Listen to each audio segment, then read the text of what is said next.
બનાસકાંઠા જિલ્લામાં કાંકરેજના સિહોરી ખાતે ભારતીય કિસાન સંઘે આપ્યું આવેદનપત્ર।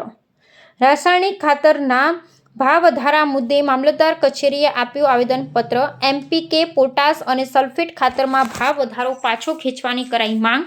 વરસાદમાં ચોમાસુ અને ઉનાળુ પાકને થયું છે નુકસાન અને ઉપરથી ભાવ વધારાથી ખેડૂતો પરેશાન।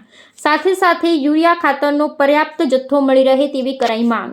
અમે ભારતીય કિસાન સંઘના ખાતર વિશે આવેદનપત્ર આવ્યા છે। એમાં ખેડૂતોને બે ડીએપી અને યુરિયા બેની જરૂર છે।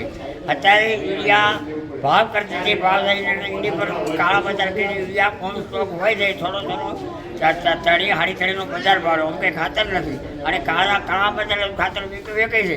તો આ કાળા બજાર બંધ કરી અને જે સ્ટોક હોય જૂના ભાવે હારો અને ખેડૂતોને નુકસાન છે। ચોમાસુમાં તળ આખું ફેલ ગયું છે। ચોમાસું કપાસ મગફળી ખેડૂતો ફેલ ગઈ। ખેડૂત પાસે કોઈ નથી ઉમા તો પડતા વાળું ખાતરનો ભાવ વધારે ગયો એટલે ખેડૂત બહુ થઈ કે બેઠો છે સગાઈ વેચતી છે। તો હમણાં એક તો ચોમાસું આખું વર્ષ વરસાદ ચાલુ છે, પાકમાં કોઈ નુકસાની કોઈ છે તે તો તારી બિલ માફી કરે સરકાર। ખેડૂત જીતતો હશે તો પેદા કરશે। ખેડૂત પ્રત્યે જવાન આલી કરે સરકાર ખેડૂતને બતાવો એવું કરે। આ તો ખેડૂત પર બધા ટેક્સો છે। ખેડૂતો ખેતી શી કરે, ટ્રેક્ટર મૂકો, ખાતર મૂકો અને એ કાળા બજારથી મળતું નથી। તો અમારી વિનંતી છે કે સરકારથી તાત્કાલિક યુરિયા અને ડીપીઓ પાછો ભાવદારો ખેંચે અને પૂરતું અમને સ્વભાવ વળતર હાલે જે નુકસાનથી હોય।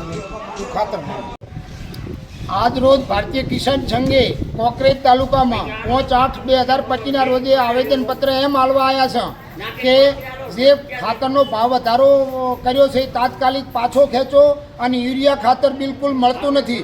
તે યુરિયા ખાતર મળતું નથી ને યુરિયા ખાતર અમુક આજ 1 મહિનાથી કોઈ ખેડૂતને એક પણ થેલી મળતી નથી ને જે મળે અહીંયા પાછા ડબલા હાલે છે। એટલે ડબલા સરકારે આઘા પાછું કરીને ડબલાની કોઈ જરૂર નથી। એટલે યુરિયા ખાતરનો સ્ટોક યુરિયા ખાતર નથી મળતું એટલે એનો સ્ટોક પૂરો કરો ને દરેક ખાતર ખેડૂતને ખાતર મળે એવું યુરિયા ખાતર માટે પૂરેપૂરો સ્ટોક આલો એટલે દરેક ખેડૂતને યુરિયા ખાતરનો સ્ટોક મળી રહે।